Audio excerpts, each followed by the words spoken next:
MCB जिला के सरभोका प्रकल्प में आयोजित भव्य सामाजिक समरसता कार्यक्रम में छत्तीसगढ़ के लोक स्वास्थ्य एवं कल्याण मंत्री श्याम बिहारी शामिल हुए। ब्रह्म ज्योति प्रदीपाय गुरु ज्योति नमोस्तुते।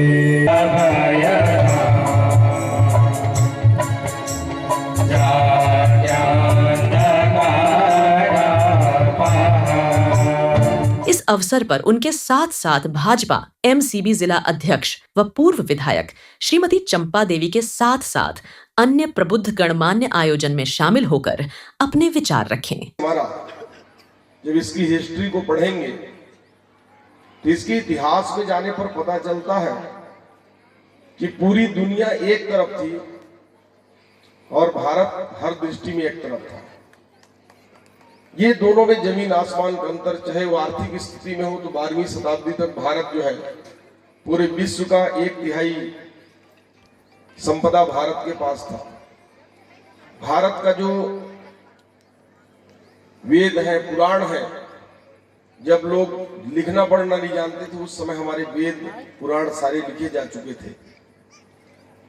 यहाँ पढ़ाई के बड़े बड़े संस्थान थे, नालंदा, तक्षशिला जैसे यूनिवर्सिटी था। इस अवसर पर स्वास्थ्य मंत्री श्याम बिहारी जायसवाल ने कहा कि हिंदू समाज की सहजता का लाभ वैश्विक साम्राज्यवादी ताकतें अपनी स्वार्थ पूर्ति हेतु उठा रहे हैं।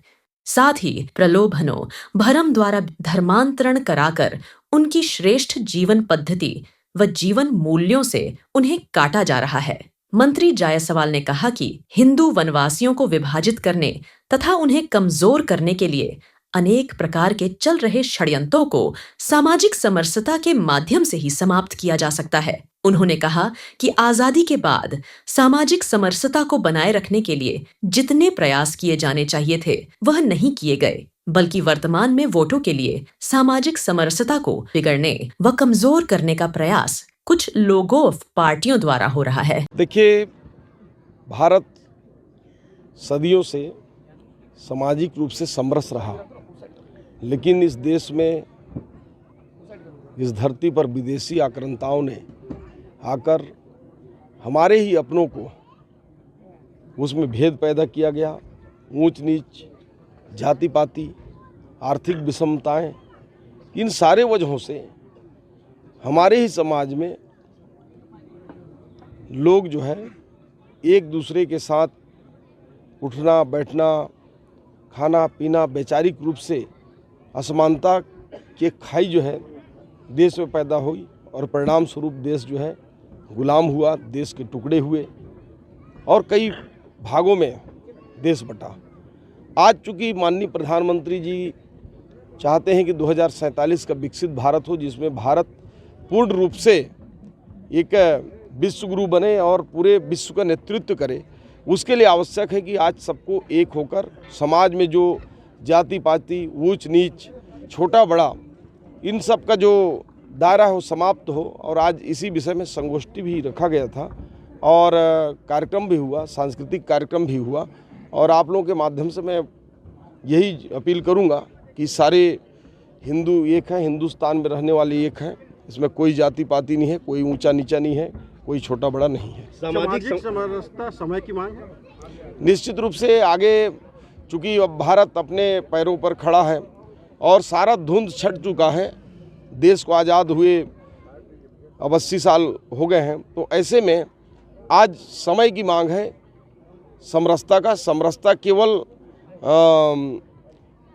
छुआछूत या समाज का नहीं, आर्थिक रूप से भी समरसता, समानता और ये सभी क्षेत्रों में इसकी आवश्यकता है। सामाजिक समरसता बिगाड़ने में आज़ादी के बाद कुछ राजनीतिक दलों की भी भूमिका बहुत बताई जाती है। देखिए, सामाजिक समरसता केवल भाषण या स्पीच का विषय नहीं है। निश्चित रूप से चूँकि राजनीति और सरकारों का, इनका भी एक बड़े दायरे होते हैं, नियम कानून सारे बनाना, परंतु आज़ादी के बाद से जिस गति में सामाजिक समरसता की ओर हमको बढ़ना चाहिए, हम नहीं बढ़ पाए।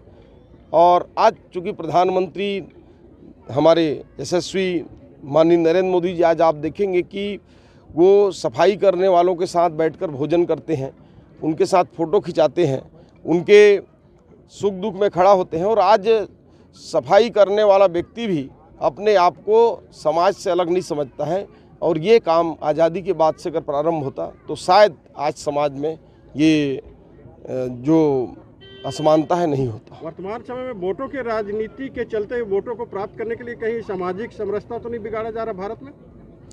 देखिए, राजनीतिक दल सबको मालूम है कि वो कौन सा दल है जिसने सदैव से जाति पाति, ऊंच नीच, धर्म का सहारा लेकर पूरे देश को जो है केवल राजनीतिक स्वार्थों के लिए अपने उसको झोंकने का काम किया है।